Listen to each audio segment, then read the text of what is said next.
राधे राधे महाराज जी। आपके चरणों में कोटि कोटि प्रणाम। गुरुजी, आपके सत्संग और प्रवचन वीडियो सुनने से पहले मैं गलत तरीके से पैसा कमाता था, जो कि मुझे उतना सही गलत मालूम नहीं था। तब उसी पैसे से घर बनाया, जमीन भी खरीदी, अपनी शादी का खर्चा भी किया। लेकिन गुरुजी, जब से आपका वीडियो देखा, सत्संग प्रवचन सुनने लगा, तब से सारा गलत काम छोड़ दिया। एक भी गलत काम नहीं करता। दृढ़ता पूर्वक आपके बताए हुए भगवत मार्ग पे चल रहा हूँ। निरंतर राधा नाम जपने का भी प्रयास करता हूँ। महाराज जी, मेरा प्रश्न यह है कि जो घर मकान जमीन वो सबका मैं अभी क्या करूं, उसमें रहूं, कुछ क्या करूं, नहीं, मुझे समझ उसी नहीं आ रहा। उसी में रहो। अब आगे से अबलो नशानी अबना नशई हो और नाम जप करो, सब ठीक हो जाएगा। घर में थोड़ी देर कीर्तन किया करो, नाम के करते हो, सब पवित्र हो जाएगा। अब आगे से पाप कर्म मत करना। हाँ बस, और कोई ऐसा नहीं कि बुलडोजर लगवा के घर तोड़वा दो, ऐसा कर नहीं है। ऐसे ये पाप का प्रायश्चित नहीं है। पाप का प्रायश्चित है कि अंदर जलन हुई कि बहुत गलत किया, अब नहीं करूंगा। और ये क्वेश्चन मेरे मन में हमेशा रहता था कि हम गुरु जी के अगर सर बात पे चलते हैं तो ये पैसा जो कमाया था अगर वो पैसा रखा होता आपके पास तो उसके लिए हम फिर दूसरा नियम बताते।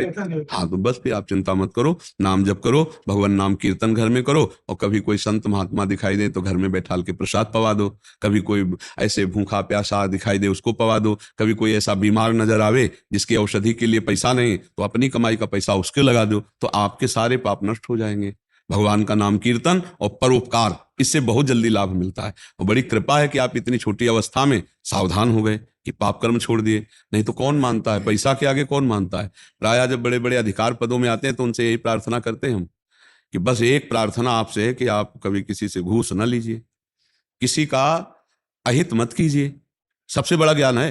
मान लो आप भारत के किसी पदों में हैं तो आप निर्दोष को दंड मत दीजिए, दोषी को मत बख्शिए पैसा लेकर। वो पैसा आपका सर्वनाश कर देगा। जो पैसा अधर्म आचरण से, वो सर्वनाश कर देगा। तो जो गलती हो गई, अब मान लो जैसे आज तक हो गई तो अब हो गई। अब लो नसानी अब ना नसइयो, अब आगे से नहीं करूंगा। खूब नाम जप करो।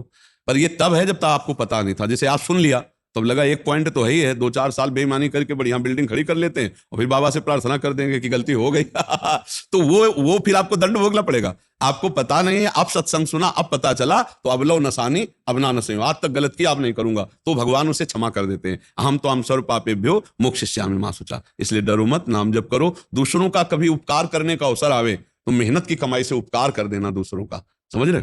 कोई पशु पक्षी, कोई मनुष्य ऐसी दशा में हो जिसको आपकी जरूरत हो तो आप पैसा लगाइए और शरीर से सेवा कीजिए, तो आपका ये जो पाप कर्म किया हुआ है वो सब नष्ट हो जाएगा। और नाम जप कीजिए, ठीक है।